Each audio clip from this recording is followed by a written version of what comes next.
Magandang umaga po sa ating lahat, mga kapatid. Magandang umaga po, Father. Sinisimulan natin ngayon ang panibagong isang linggo at para po dito sa ating dambana, ngayon ay araw ng pagdedebosyon natin kay San Pablo ng Cruz, ang ating patron at pintakasi.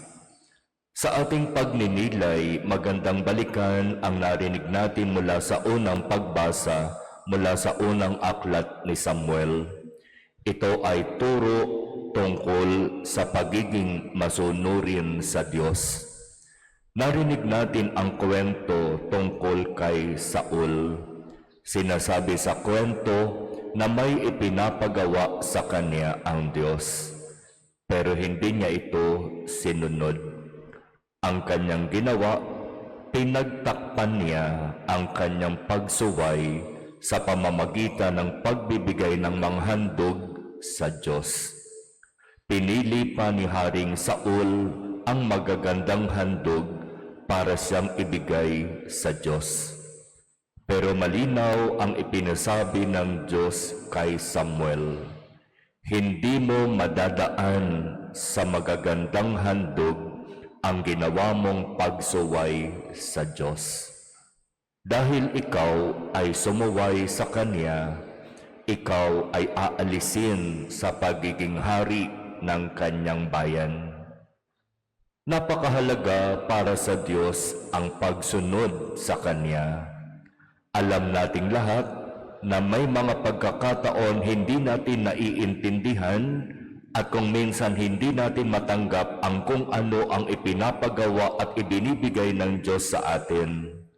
Pero kailangan nating sumunod.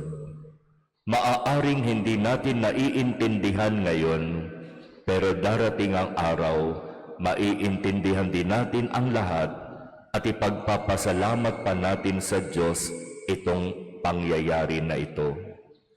Sinasabi rin sa unang pagbasa, ang pagsunod sa Diyos ay ang pinakamataas na uri ng pagkilala at pagsamba sa Kanya. Sa kabilang dako, ang pagsuway sa Diyos sa Kanyang kalooban ay maihahalin tulad sa pagtanggi sa napakagandang biyaya na iniaalok niya sa atin.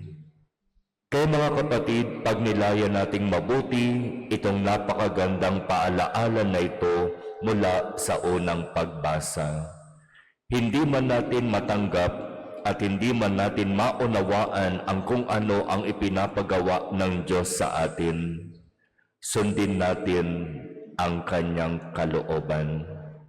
Huwag nating pairalin ang ating katigasan ng ulo.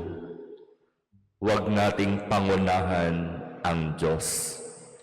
Huwag nating gawin ang kung ano ang sa tingin natin mas gusto nating gawin kaysa kalooban at kagustuhan ng Diyos. Maaari din namang mangyari na mas susundin ko ang kung ano ang gusto ko, ang rational. Ito rin naman ay patungkol sa paglilingkod sa Diyos.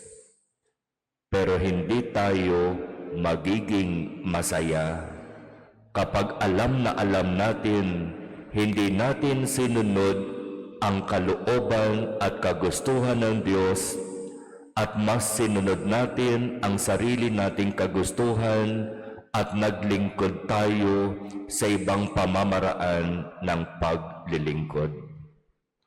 Hindi iyon ang tunay na pagsunod sa Diyos. Kaya nga napakahalaga ang pananalangin, ang pagninilay. Dito sa pamamaraan na ito, maririnig natin at mapapakinggan ang kung ano ang kalooban at kagustuhan ng Diyos sa atin. Amen.